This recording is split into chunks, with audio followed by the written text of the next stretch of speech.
Oke,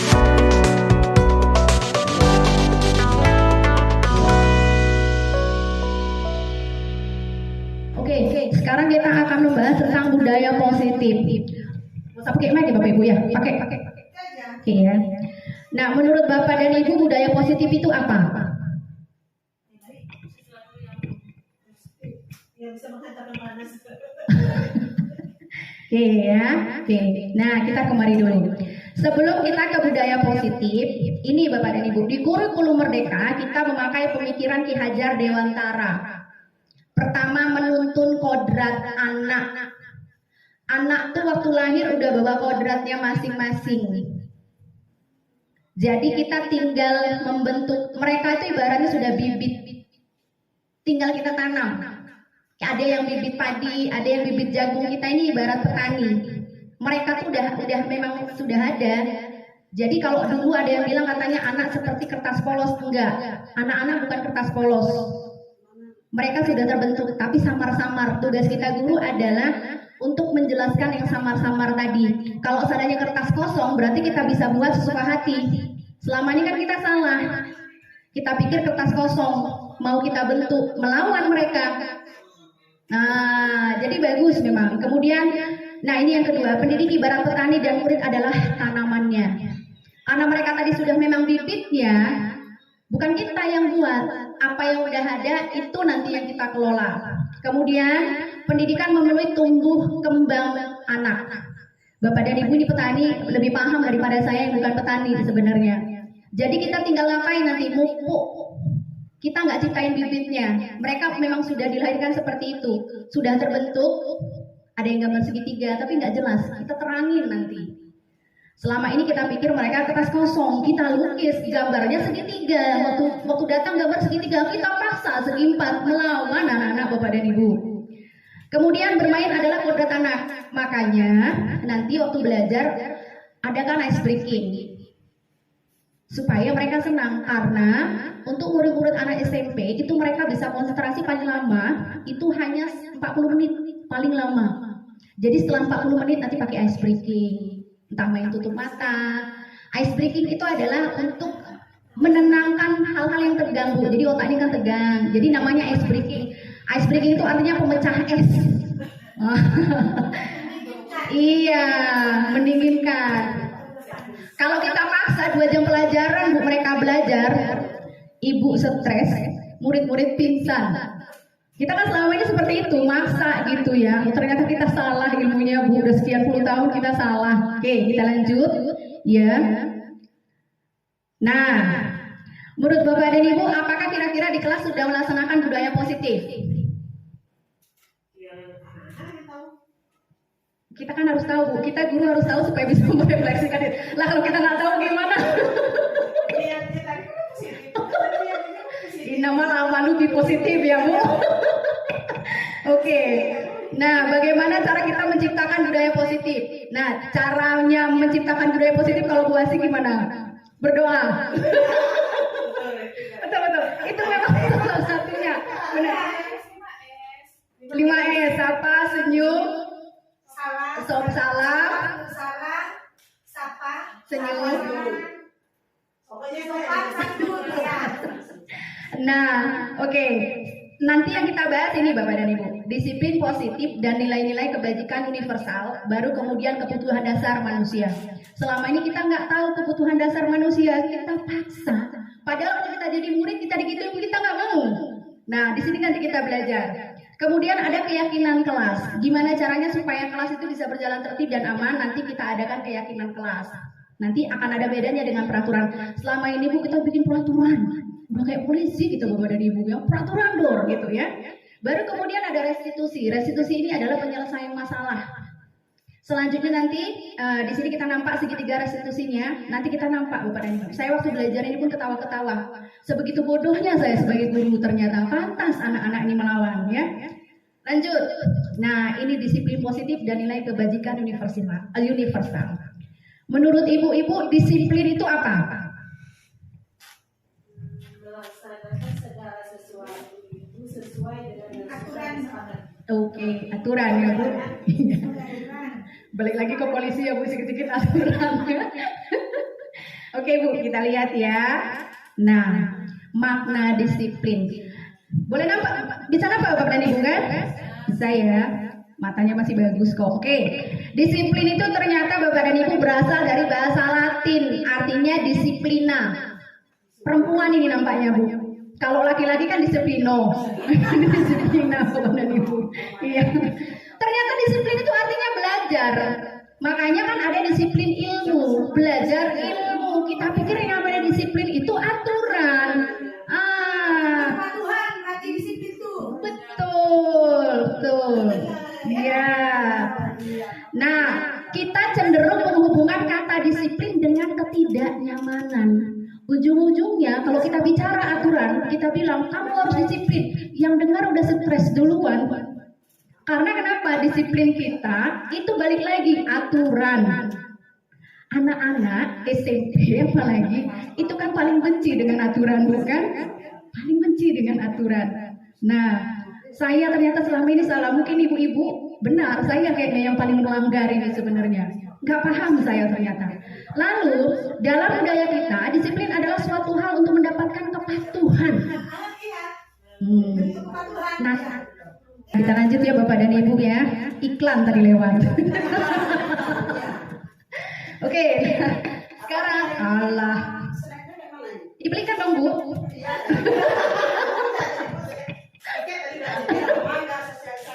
Nasi Bu, nasi Bu.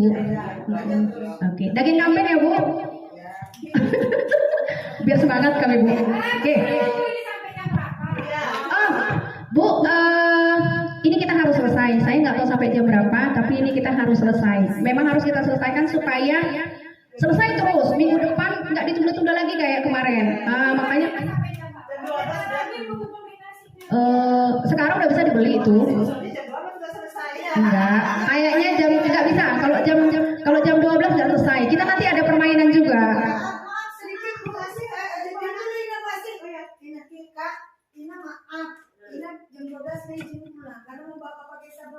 Oh, kalau gitu kita lewatkan sedikit nanti Bu Ina ya. Kadang jam 12:30 kita sepakati ya, supaya jangan pulang semua.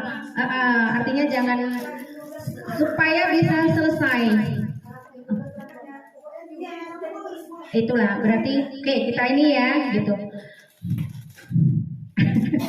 Maklum ya Bu Ina, kami pulang tanggung jawab ke sana berat kali ini Bu Ina. Oh lanjut ya, oke. Nah, ternyata Bapak dan Ibu, disiplin itu ya membuat orang menggali potensinya. Jadi harus kita gali potensinya, bukan ditakut-takuti. Selama ini kan kita takut-takutin. Kamu pakai sepatu awas kau ya. Oh.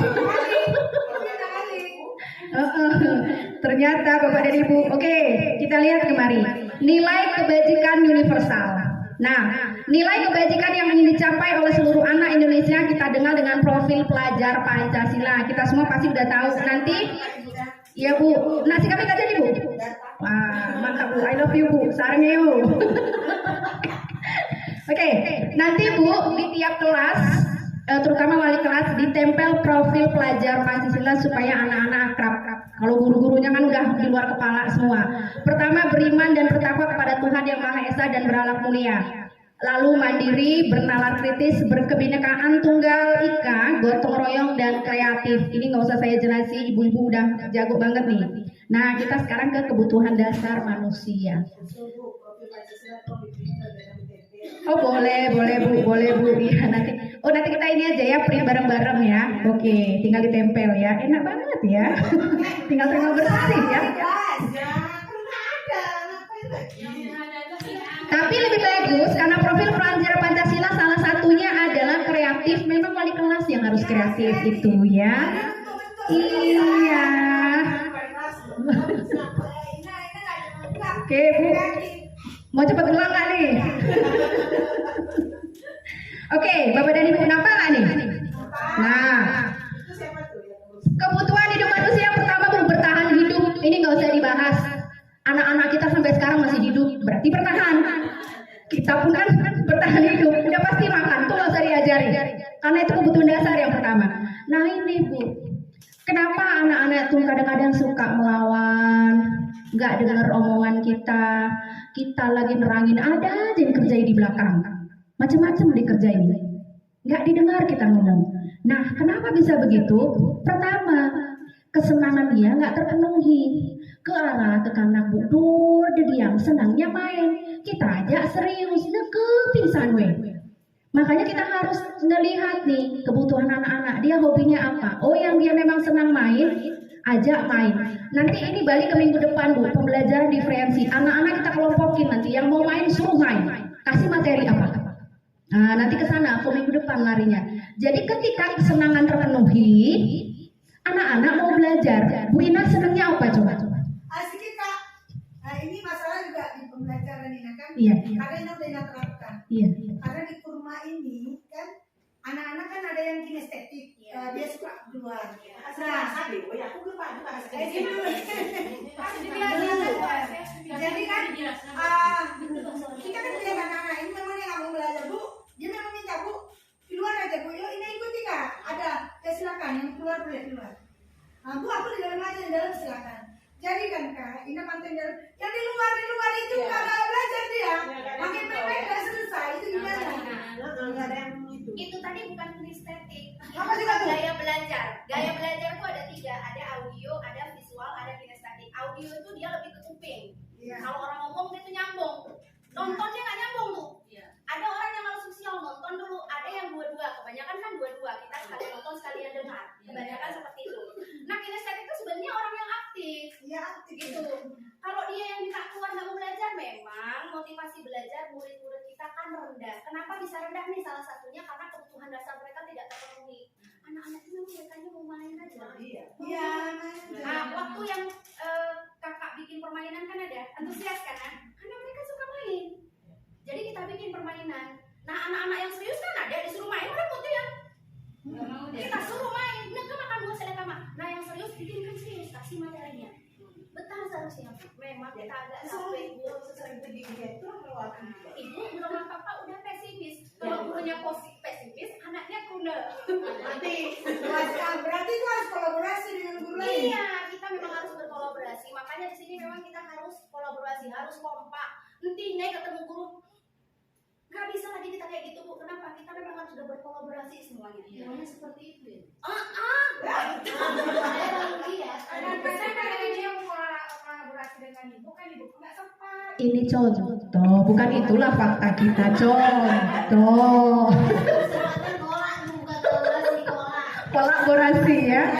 Lanjut ya. Nah, iya, kayak saya nih, kesenangan saya kan ngobrol. Ketika ngobrol saya nggak terpenuhi, suntuk saya. Betul lah Bu. Anak-anak betah gitu, apa senang dia harus kita penuhi. Kita kan di rumah juga ada anak-anak tuh. Berengut, pengen jajan, nggak dikasih. Itu kesenangan dia. Ketika nggak terpenuhi apa terjadi? Melawan. Artinya kita harus tahu kebutuhan anak-anak. Lanjut Bu, penguasaan. Penguasaan ini maksudnya apa? Kita ini kan kadang-kadang contoh gini. Nah, belikan dulu lontong, nah nggak dibelikan. Tersinggung kita Bu. Kenapa? Kebutuhan dasar untuk menguasai kawan tadi supaya dibelikan lontong itu nggak dibelikannya. Salah apa sama dia? Terakhir, itu contoh penguasaan. Betul lah. Bu Sani misalnya bawa nasi goreng dari rumah, makan lah, nggak ada yang makan. Marah. Anak-anak.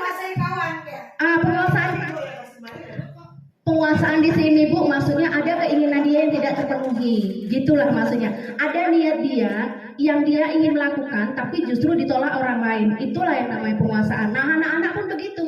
Bu, aku keluar bentar Bu, mau ngapain? Kayak tadi misalnya, nggak usah. Boleh. Kita lah kan punya suami, Bang, boleh gitu Bang. Nggak ada. Kayak mana? Gagal menguasai suami. Kebetulan, contohnya kayak gitu Bu. Makanya kita harus tahu dasar kebutuhan manusia. Kita kan urut anak Disney manusia. Bahasa gayo Bu. Dah lah tuh Bu. Iya Bu. Jadi dalam kelas itu kan ada 20. Kebutuhannya berbeda-beda. Sarah humana butuh humana misu, Sarah butuh kamar mandi. Berarti kalau kita untuk menciptakan dalam kelas itu nyaman, tenang, kau tak meja begitu. Oh ya, salah satu bentuk daripada Kebutuhan dasar. Iya. Nanti kan Bu, Untuk ke sana kita akan lari ke diferensiasi. Kita sekarang ke budaya positifnya dulu. Nanti di sana akan apa? apa? Di diferensiasi kita akan belajar gaya belajar.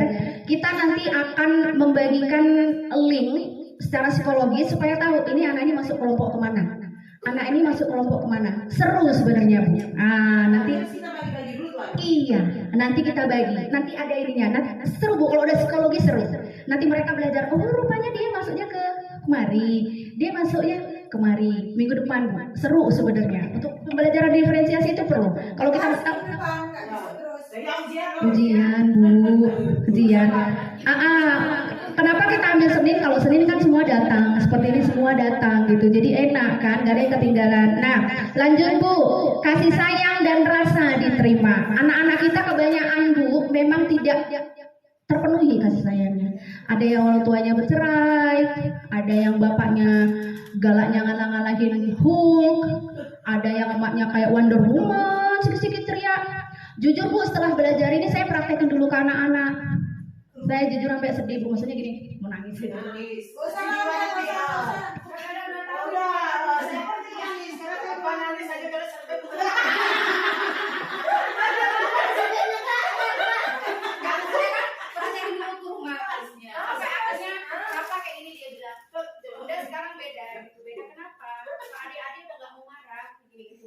Kenapa kita udah belajar kebutuhan selama ini Bu?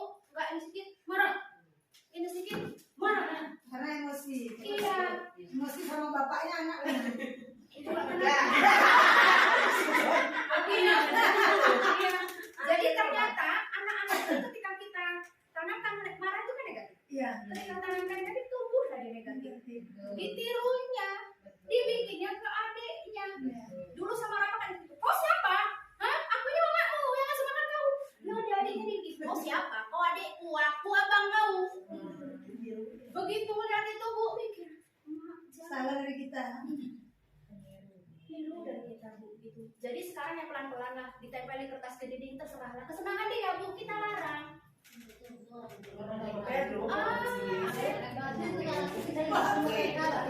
Karena mata udah ke dinding udah 5 aja udah biar aja. Enggak apa-apa Bu. Ada masanya, memang nanti kita makanya tadi kita disiplin nanti akan ada masanya kita ajarin bertanggung jawab. Ini kalau ditempelin kira-kira kita bawa cantik apa? Cantik. Nah, kalau nggak cantik diapain?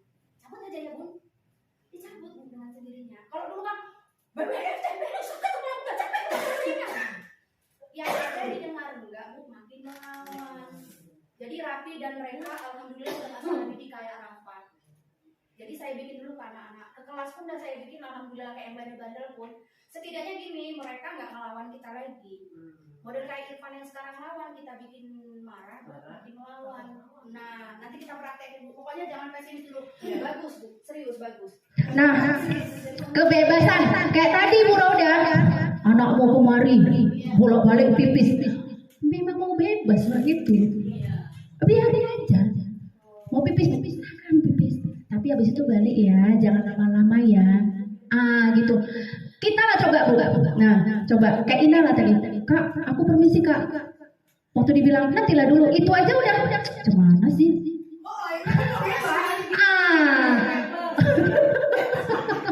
Jadi kan intinya Bu, ternyata sebelum kita memperlakukan anak murid, kita balikkan dulu ke kita. Kalau kita lah seperti itu, marah nggak kira-kira? Contoh, kadang-kadang kan anak mau terlambat. Wow, terlambat. Nah, balikkan ke kita. Kalau kita baru terlambat sebentar aja dipanggil kepala sekolah. Ibu terlambat Bu. Baru sebentar terlambat. Betul aku. Jadi sekarang saya paham, makanya kok terlambat tuh saya kayak ini. Oh iya, misalnya saya pun kalau terlambat langsung itu terlambat ya. Kalau dipanggil kepala sekolah terlambat sedikit dong, ini terlambat. Dipanggil Bu, tetap dipanggil. Nanti ada solusinya, namanya restitusi, ya. Gak enak ya kalau kita ngomong di belakang kan ngomong sendiri ya. Kadang-kadang kayak gini lah Bu, kan ini ibaratnya guru nih. Pas kayak gitu kan murid di belakang kan ngomong tuh kan, ngomong gitu ya kan. Terus kita ngajar ke kelas, kalian ya ibu ngomong gak didengar. Giliran kita waktu ikut kayak gini kita pun ribu kan. Kita pun masih ngobrol sama sendiri. Itu kemarin mau kebutuhan dasar. Saya menginginkan kebutuhan penguasaan karena saya di depan kebetulan. Yang di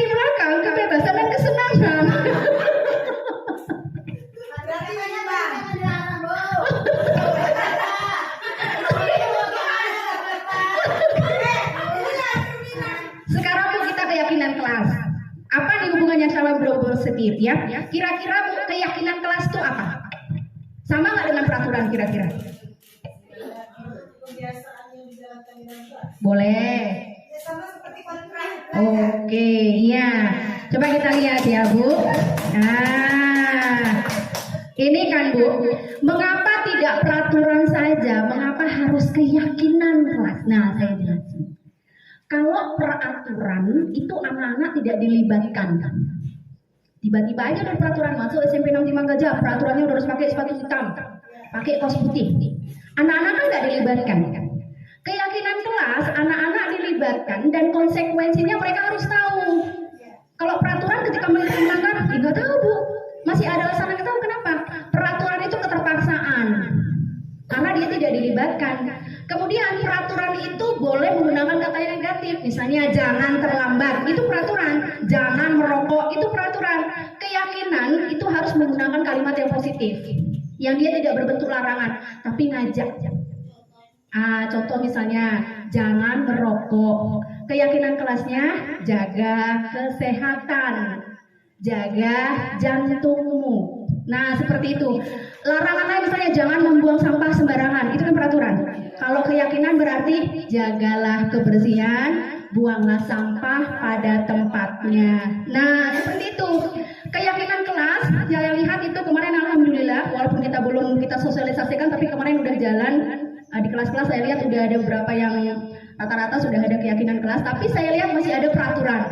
Nanti setelah ini boleh kita ganti lagi. Tindak lanjutnya adalah nanti terutama wali kelas bikin keyakinan kelas, dan untuk mata pelajaran masing-masing nanti bikin keyakinan mata pelajarannya. Setiap masuk mata pelajaran apa yang harus diyakini. Makanya kita pakai keyakinan, artinya keyakinan anak murid. Di kelas itu misalnya anak-anak suka membuli, ngejekin nama orang tua. Kira-kira keyakinan kelasnya apa yang kita buat? Saling menghargai. Jangan pakai kata jangan membuli. Ke kanan ibu ike ilarang dibuatnya. Tapi Disuruh nggak dikerjain. Makanya jangan dibilang jangan membuli. sama kayak Saling menghargai. ya. Nah,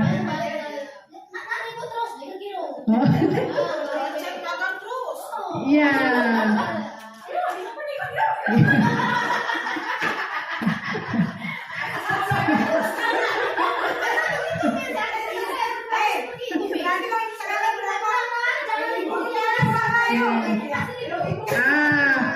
Inilah nanti setelah semua ini kita jalankan kan pasti ada hambatan, pasti kan ada halangan. Teorinya kan seperti ini, bagus, cuman kan nggak semua orang bisa melaksanakan itu. Pasti kita ketemu halangan. Nah, disitulah kita berdiskusi, disitulah kita berkolaborasi. Bagaimana caranya mengatasi anak yang pakai teori ini kok nggak bisa? Yakin saya, pasti nggak akan bisa dilaksanakan semua. Karena anak kita ini kan datang dari latar belakang yang kita sudah paham polisinya bagaimana. Iya, ini kan bisa diterapkan kepada anak-anak yang memang sudah paham dari rumah, itu memang sudah bagus pendidikannya. Kita tinggal membentuk, kayak tadi bibitnya udah oke, tinggal tanam aja di pupuk, bagus. Ke arah tanaman bu, betape, ala gerbrawe. Berarti, itulah maksudnya. Itulah gunanya komunitas belajar, maka kita saling sharing di sana. Pokoknya apapun yang dikerjakan sekarang difoto di video Bu, supaya ada aksi nyatanya nanti. Itu. Ya, nah sekarang Bu, ini kesepakatan kelas sama dengan keyakinan kelas tadi. Jadi mau buat kesepakatan kelas dan keyakinan itu gunakanlah kalimat-kalimat yang positif. Jangan kalimat yang negatif. Kalau negatif itu berarti masih peraturan. Sekali lagi peraturan itu tidak melibatkan siswa, ya. Sementara keyakinan kelas melibatkan siswa. Apa yang ada di pikiran mereka, apa yang mereka sepakati bersama, itu kita jadikan keyakinan kelas dan ada konsekuensi yang juga disepakati bersama. Misalnya tadi saling menghargai. Ke arah anak-anak kita ngebully lagi nama orang tuanya, bikin konsekuensinya apa misalnya. Itu mereka yang memutuskan, jangan kita. Jadi di situ memang kita mengajarkan anak-anak untuk mandiri. Jadi itu sesuai dengan profil pelajar Pancasila. Nanti hukumannya dia sendiri yang minta. Dan gini Bapak dan Ibu, kita tidak bisa menularkan sesuatu yang positif kalau kita justru negatif. Salah satunya kalau kita pesimis. Itu juga kan bukan negatif. Intinya kalau saya pribadi, guru itu punya ikatan batin sama siswa. Makanya saya sebisa mungkin tuh kalau pelatihan kemanapun, satu contoh aja, kalau saya pelatihan kemanapun itu saya usahakan selalu melihat ke depan, mendengarkan orang yang berbicara. Karena kalau itu kita lakukan, percayalah Bu, di kelas anak-anak akan melakukan hal yang sama. Kita ngomong, mereka pasti ribut di belakang. Jadi kita itu punya ikatan batin sama anak-anak, sama kayak orang tua. Orang tua itu kan bisa dibilang gambaran anak-anak. Murid juga gambaran guru sebenarnya. Jadi kita dulu yang harus dipositifkan nih. Kalau kita mau memberikan budaya positif, kita dulu yang positifkan. Pertama, optimis dulu. Pasti bisa kita. Apalagi kalau kita bareng-bareng, bisa kita Bu. Saya yakin pasti bisa. Kita lanjut ya Bu. Oke. Sekarang kita masuk ke bagaimana cara membuat keyakinan kelas. Nah ini tadi Bu ya. Murid menulis keyakinan yang mereka inginkan. Nanti kasih kertas masing-masing. Ya, terserah mereka menulis apa. Ya. Kemudian guru dan siswa mengulas keyakinan yang sudah ditulis. Nah, boleh kita praktek sekarang kalau enggak ya? Kan sama jelasin dulu. Murid menulis keyakinan yang mereka inginkan. Itu di saat kita mau menyampaikan materi. Enggak, keyakinan kelas itu untuk wali kelas. Kan sedikit kayak ini bahasa Indonesia. Wali kelas nih, bukan wali kelas. Iya, makanya tadi kan bahasa Indonesia kan pertama masuk biasanya. Ini buat kontrak belajar sama anak. Itu kesepakatan. Itu kesepakatan ya kan. Jadi kayak misalkan kalau nggak buat ini kalian kok sendiri nah yang buat apa? Kalian kayak mana kosen apa konsekuensinya? Itu berarti kan sama seperti ini. Ya, tidak pernah dilakukan. Udah dijalankan. Iya. Karena orang itu nulis sendiri Bu Asih, bukan kita. Orang itu nulis sendiri, Bu kalau ngajar harus begini. Dan kalau kami begini, kami maunya diginikan. Nah, itu Betul. Iya. Ketika untuk mata pelajaran kita sebutnya kesepakatan kelas. Dan itu berlangsung di mata pelajaran itu aja. Jadi setiap guru nanti punya kesepakatan masing-masing. Dan untuk di kelas nanti namanya keyakinan kelas. Itu nanti wali kelas. Artinya kesepakatan universal di kelas. Itu berbeda dengan mata pelajaran masing-masing karena dan setiap kita masuk Bu harus ada selalu kesepakatan kelas. Itu selalu ada supaya bisa berjalan kondusif gitu. Jangan tiba-tiba ngajar aja nggak ada kesepakatan kelasnya. Jadi anak-anak kan harus diajari juga bagaimana cara memberikan pendapat. Jangan tiba-tiba nyelonong. Itu harus minimal iya angkat tangan dulu, betul. Mantap Bu Ina. Oke, kita lanjut. Nah, kenapa Bu? Serius. Oke. Nah, jadi Bu nanti coba kita bikin ya sekarang. Masing-masing ibu sekarang buat di kertas ini. Enggak bakal kan.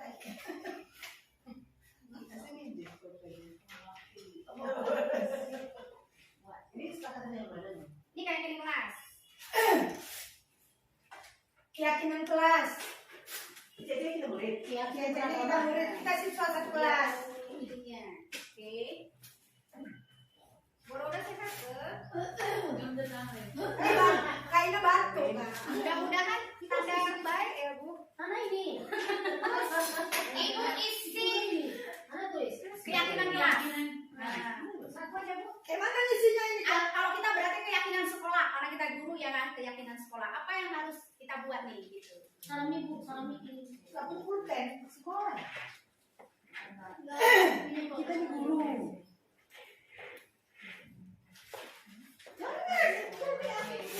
Contohnya kayak mana nih Kak? Suratnya saling. Mana nih? Masing-masing aja, masing-masing. Hah? Masing-masing aja, boleh. Apa nih Bu?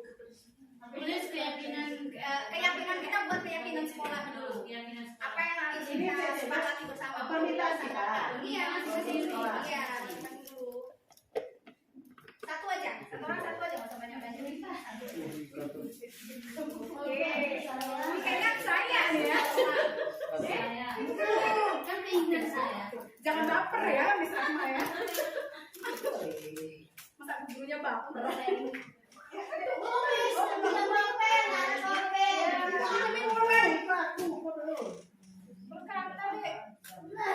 Oh nggak bisa, masa kalian emosi? Ini emosi banget ini murid baru ya. Apalagi ya? Satu aja, nggak usah banyak-banyak. Oh itu ada dua. Kalau murid pintar kayak gitu.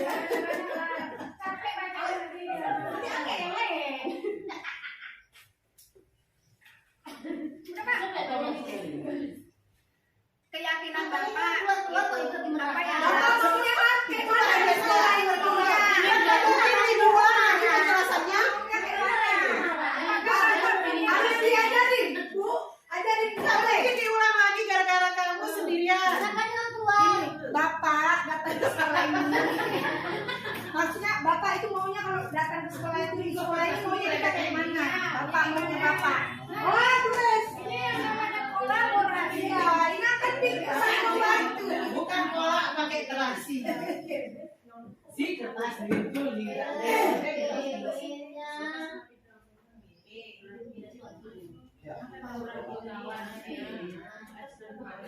Ya Bu, tenang Bu. Tadi kita ini. Saya tulis ya Bu, ini satu. Diayomi.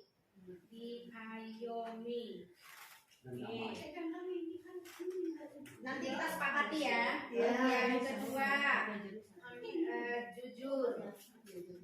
Yang ketiga, ini jujur dan miring terbuka.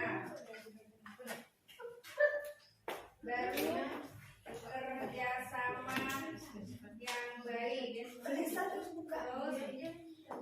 nyaman dan damai. Terus kompak kalian berdua di belakangnya.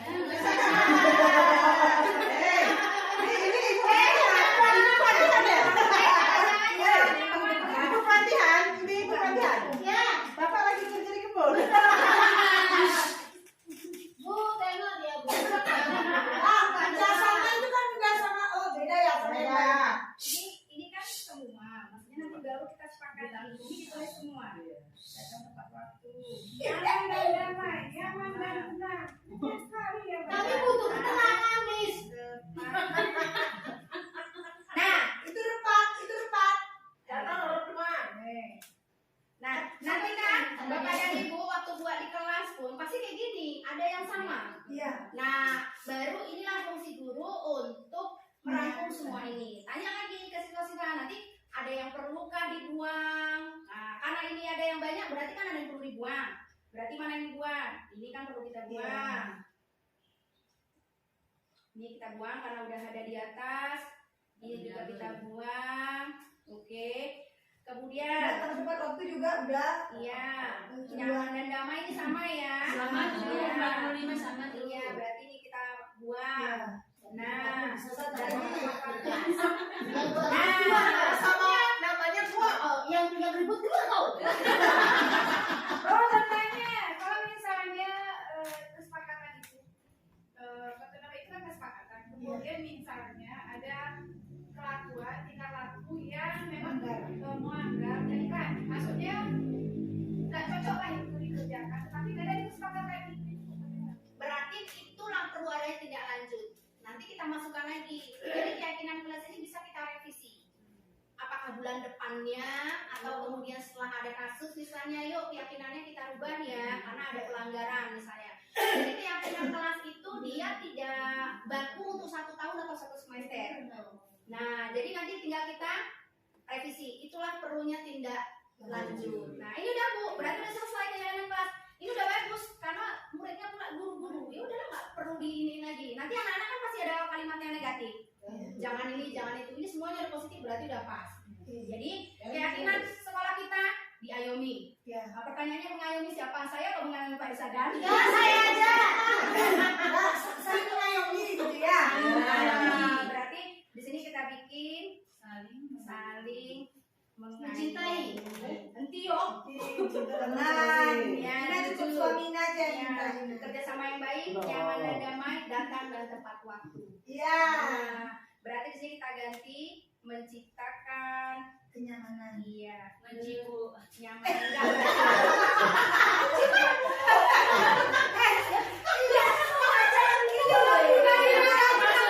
Maksudnya dirubah.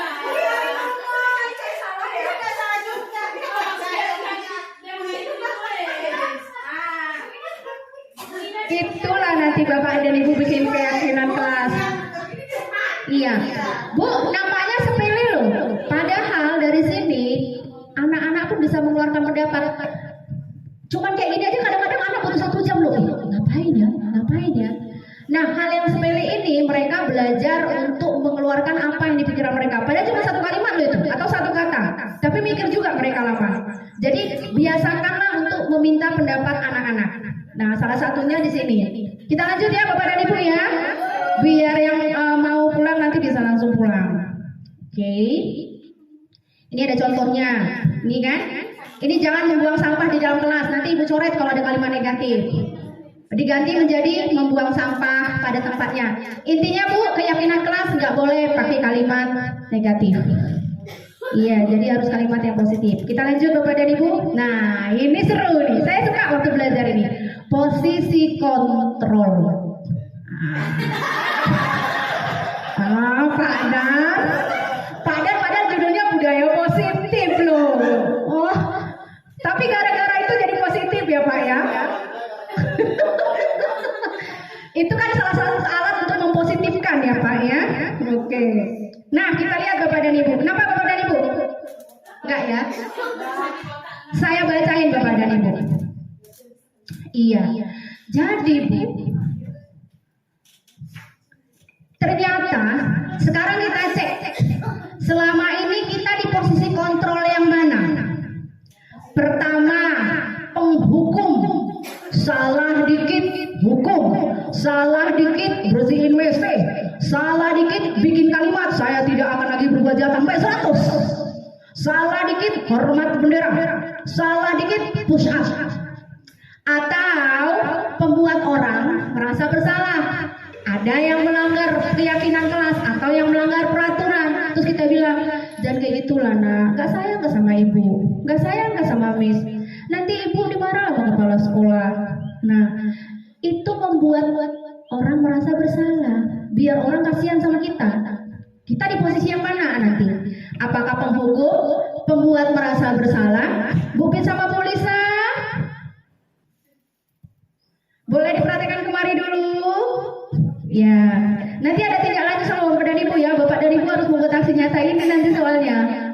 Laporan kita kirim masalahnya Bapak dan Ibu. Atau teman. Iya Bu, Bu Salmi kayak gitu Bu. Kita dilaporin semua Bu, sakit ulu gitu Bu. Peningan gitu Bu. Kemarin yang lebih pening sebenarnya kepala sekolah. Karena kepala sekolah kemarin banyak tidak mengerjakan PMM. Makanya waktu di pelatihan kemarin kepala sekolah paling sibuk. Guru-gurunya malah udah banyak yang PMM Bu, kepala sekolahnya belum. Masalahnya yang membuka dan menutup Pak Bupati. Bapak dan Ibu tahu sendiri kayak mana tugasnya Bapak Bupati kita sekarang. Oke, sekarang apakah kita di posisi teman? Posisi teman itu bagaimana? Posisi teman itu ketika misalnya anak-anak bersalah, kita kayak teman aja kayak gitu. Kamu kenapa nak? Kok sepatumu warnanya hitam? Anu lah Bu basah. Oh, nggak apa-apa. Aman itu bro. Terus kita deket sama dia, kita elus-elus kayak teman lah gimana? Atau posisi pemantau. Kalau pemantau itu contohnya gini, ada anak-anak bikin salah nih. Terus kita panggil. Kamu kenapa sepatumu hitam, sepatunya putih? Kan kita pakainya hitam. Basah lah Bu. Yaudah, karena sekarang kamu melanggar, kita nggak marah. Bikin peraturan di sekolah kita kalau melanggar apa? Anu Bu, suruh bikin kalimat saya tidak lagi melanggar peraturan. Berapa kali? 10 kali. Nanti setelah pulang sekolah, bikin itu Miss tungguin, Bapak tungguin. Itu kita pemantau. Nah, atau yang terakhir, manajer. Manajer itu misalnya gini, ada anak-anak bikin salah, misalnya nggak pakai sepatu hitam. Kita panggil, kenapa nggak pakai sepatu hitam? Basah Bu. Kenapa bisa basah nak? Kena hujan Bu, kan kayak gitu. Oke, kalau seandainya bajumu basah, sepatumu basah kena hujan, ke depan harus kayak mana? Betul. Nah, itulah manajer. Manajer itu kita tanya salahnya apa. Sebelumnya harus ada penguatannya dulu gini. Kenapa sepatumu warnanya putih, basah Bu? Oh, semua orang pernah bikin salah ya. Ibu juga pernah dulu sekolah kayak gitu. Tapi jangan cering. Nah itu. Kalau udah kayak gitu gimana caranya? Seperti yang tadi. Dicuci cepat-cepat Bu. Hari Sabtu pulang sekolah udah langsung dicuci. Jangan hari Minggu. Kan itu jawaban anak-anak. Itu udah manajer. Kenapa? Kita sudah membuat anak memberikan solusi atas masalah dia sendiri. Enggak kita yang cari. Dia cari solusinya sendiri tadi. Nah sekarang kalau kita tanya ke diri masing-masing, kita di posisi kontrol yang mana? Penghukumkah? Temankah? Pemantau ya juga, penghukumnya juga. Ya, kebanyakan kita memang di posisi penghukum, kemudian di posisi pembuat orang merasa bersalah. Kayak kita dikasih kasihan lah sama ibu. Itu pembuat merasa bersalah. membuat anak merasa bersalah. Nah, Kalau untuk pendamping nggak pernah lah. yang paling bagus adalah manajer. Ini tingkat tertinggi seorang guru. Makanya kita harus melatih dia. Kenapa? Karena profil pelajar Pancasila tadi adalah mendidik anak untuk mandiri. Di sini kita mengajarkan mereka untuk mandiri dengan apa? Salahnya tadi dicari solusinya sendiri kayak tadi. Jadi terus kayak mana? Berarti Bu, besok dicucinya hari Sabtu, nggak lagi Minggu, biar cepat dijemur. Nah, dia udah bisa mencari solusi sendiri Bu, mandiri. Selanjutnya apa yang kita ajarkan? Tanggung jawab. Iya, itu dia. Oke. Nah, sekarang Bu, memahami 5 posisi kontrol. Ini dia contohnya tadi Bu. Kalau kita orang yang suka merasa bersalah itu kayak gitu. Ibu kecewa kali dengan kamu. Perasaan orang tuamu gimana? Orang pembuat merasa bersalah ini nyedutin anak. Gitu. Iya, kita kebanyakan kayak gitu. Membuat mereka merasa bersalah, ya. Lalu kemudian penghukum. Nah, kalau penghukum udah tahu, udah kita jelasin tadi, berarti nggak usah lagi Bapak dan Ibu ya. Nah, ini segitiga restitusi. Segitiga restitusi ini adalah penyelesaian masalah Bapak dan Ibu, ya. Jadi pertama dia menstabilkan identitas, baru kemudian memvalidasi kesalahan. Itu dia. Baru yang terakhir nanti adalah mengambil solusi. Ini manajer Bapak dan Ibu. Nanti saya kasih tahu ini contohnya, ya, supaya kita bisa melaksanakan segitiga restitusi ketika anak-anak ada masalah. Ya, kita lewati dulu. Nah, ini menstabilkan identitas, misalnya gini. Anak-anak kan bikin salah. Misal anak-anak bikin salah. Tadi pagi ada nggak kira-kira pelanggaran anak-anak? Enggak ada sih, kamu tadi Nggak upacara ya. Contoh. Terlambat. Misalnya anak terlambat. Panggil. Iya, kita panggil. Kenapa terlambat? Nggak dibangunin bapak, Bu. Nggak dibangunin mama, Bu. Selama ini kita kayak mana? Makanya besok bangunin pagi. Oh, enggak. Sama berarti Bu, beda intonasi. Kalimatnya dibalik aja. Nah, jadi Bu, jangan langsung ke situ. Distabilkan dulu.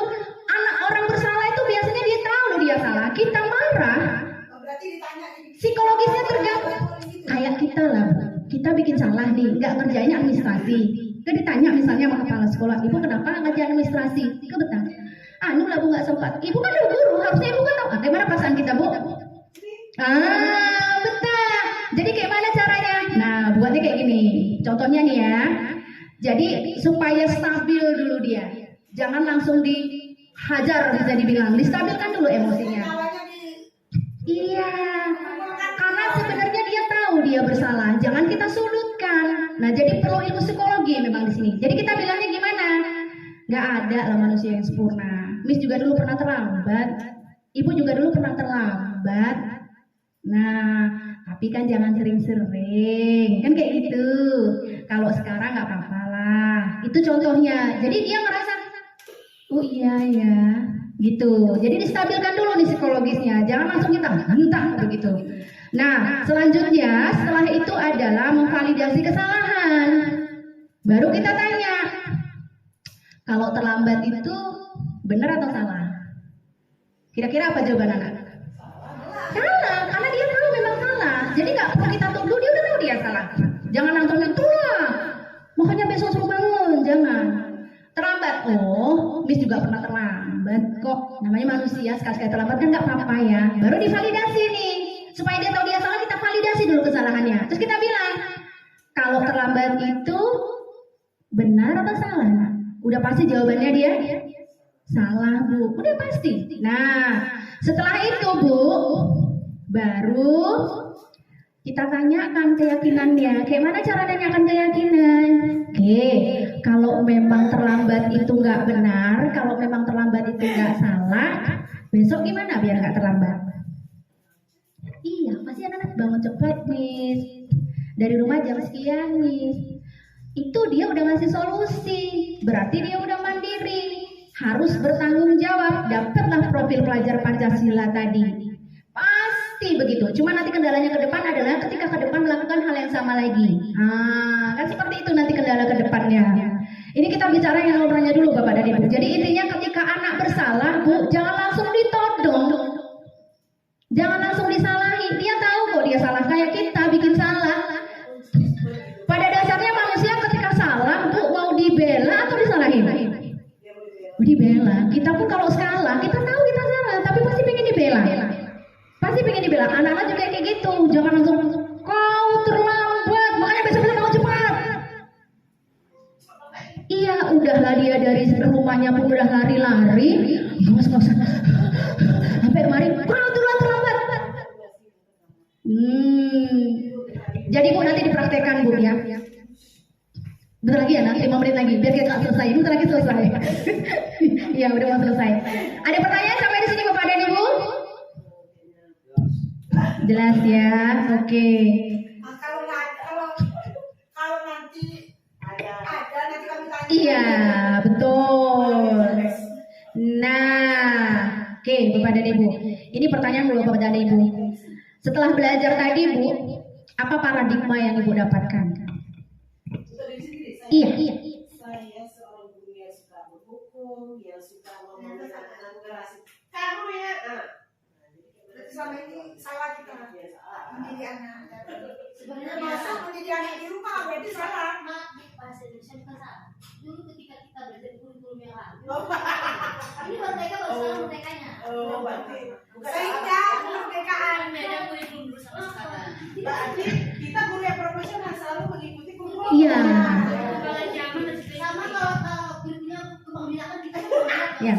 Berarti Bu udah dapat nih gambaran kurikulum merdeka itu apa berapa? Mendekatkan diri kepada Mantap Bu, mantap. Memberikan kebebasan anak, mantap Bu. Segala sesuatu kita kesepakatannya dengan siswa. Kesepakatan dengan siswa, mantap Bu. Sesuai dengan judul buku memerdekakan anak. Jadi Bu, kurikulum bagus karena bagus. Mantap. Oh iya, semangat Ibu. Ini memang semangat yang harus dibutuhkan di kurikulum merdeka. Semangat dulu. Bu Roda luar biasa. Sakit aja Bu Roda datang ke sekolah. Saya akui.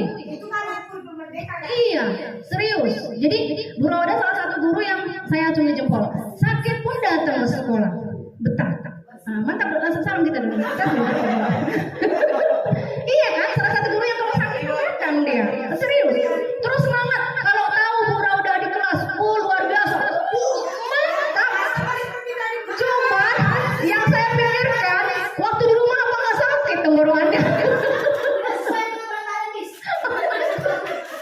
Nah jadi Bapak dan Ibu, arti kurikulum merdeka itu adalah kita itu harus berpusat ke murid.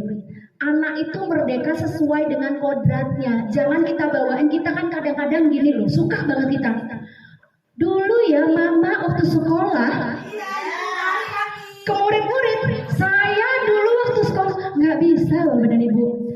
Udah beda. Jadi kurikulum merdeka itu berpusat ke anak sesuai dengan kodrat zaman dan kodrat alam mereka. Kodrat alam berarti bawaan dirinya. Kalau adalah anak-anak misalnya yang suka matematika, saya paksa bahasa Inggris, muntah karena itu otak yang berbeda. Makanya sekarang jangan paksa Bu. Ada yang jago agama, dia kurang jago misalnya di sosial, di IPS, kita paksa. Mampu anak-anak Bu, kita stres, anak-anak mabuk. Kalau boleh dicontohkan nih, burung punya sayap, kita paksa berenang.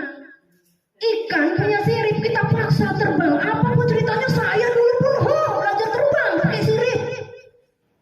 Yang ada ikan yang mati Bu, kita gurunya pingsan. Jadi yang punya sayap, ajarkan mereka untuk terbang tinggi. Yang punya sirip, ajarkan gimana caranya bisa berenang luar biasa. Itu.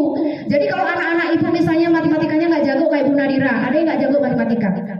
Mungkin dia jago bahasa Indonesia, jago pidato, jago ngomong. Anak-anak kan kerjaannya masing-masing. Yang memang jago ngomong, kita ajar nanti. Suruh puisi kayak, pidato kayak. Yang jago olahraga Pak, bikin kayak Ronaldo. Bapak olahraga sekali bawa Pak keluar Pak. Biar puas. Kalau kesini kan kayak kemarin mecahin Pak. Bawa keluar. Yang biologi sekali-sekali bawa kodok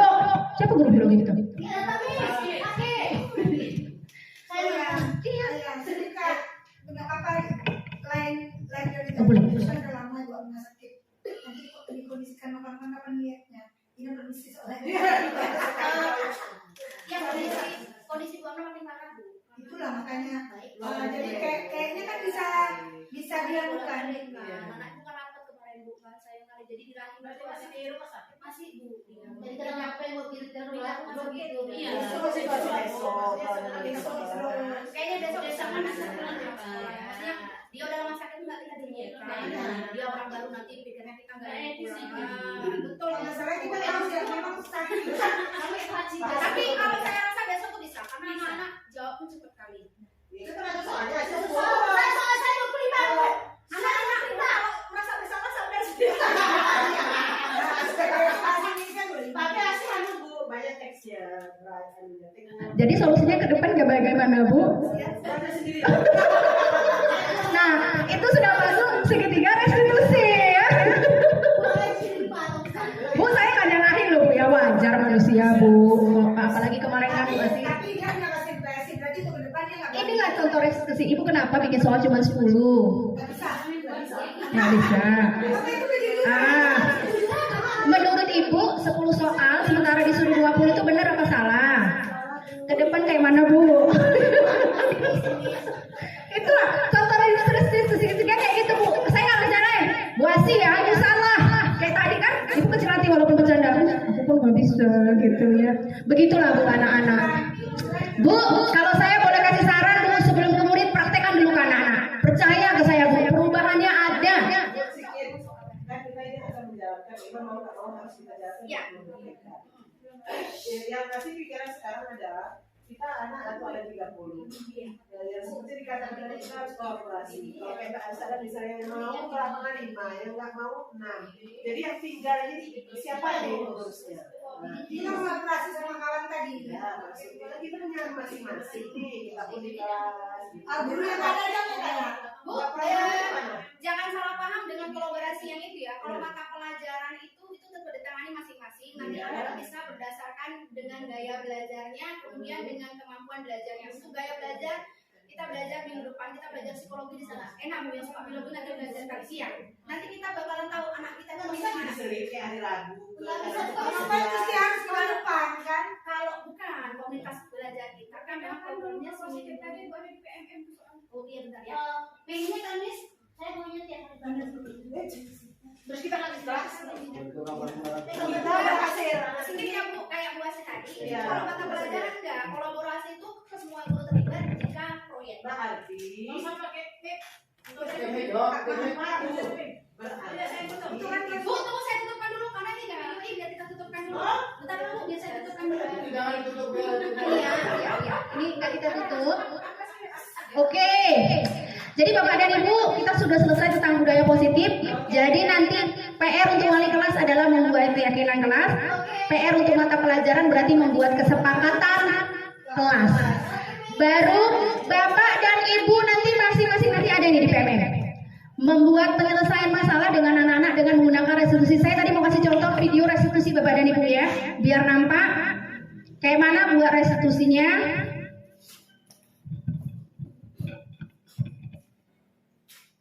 Bentar ya Ina, biar tahu ya Nak. Bentar ya Nak. Bentar ya. Dia udah mikir itu sama nih. Iya ke lalu cincin. Oh, batasnya tahu. Kayak Bu. Ada soal Frida Rahmani. Apa? Namanya kan sedikit-sedikit mirip adenanya.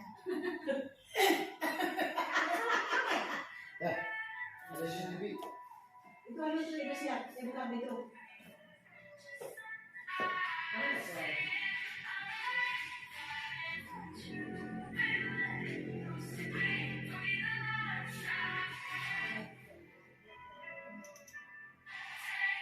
Oh, bukan ini. Bentar, salah.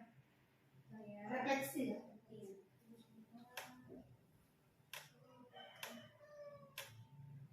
Refleksi mandiri kan. Banyak kan soalnya. Yang berprestasi. Oh, di ini kan itu bisa saya. Sama kayak apa? Iya.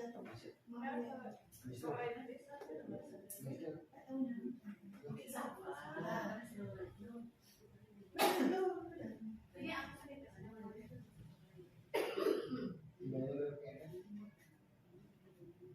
Sekarang Bu. Oke, ini Bapak dan Ibu.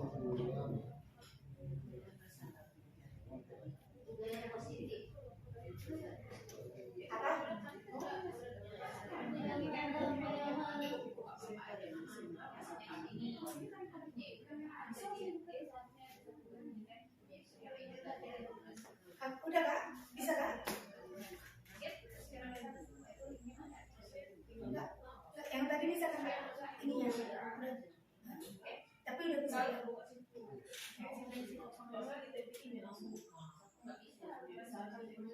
Apa aja ketik email? Oh, berarti tadi pakai email Bapak.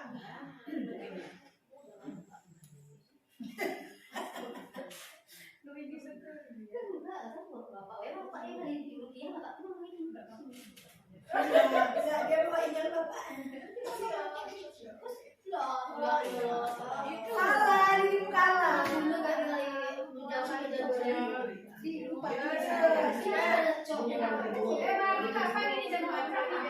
Besok terus semuanya. Tergantung kesepakatan. Besok kan cepet. Oh, pilihan ganda anak-anak. Besok apa? Bahasa sama matematika. Kita masuknya cepet, jangan kayak kasih dari mama. Ah, ini. Bu, udah. Nah, ya. Oh, kita bawa dari dia, kita tonton ini dulu ya.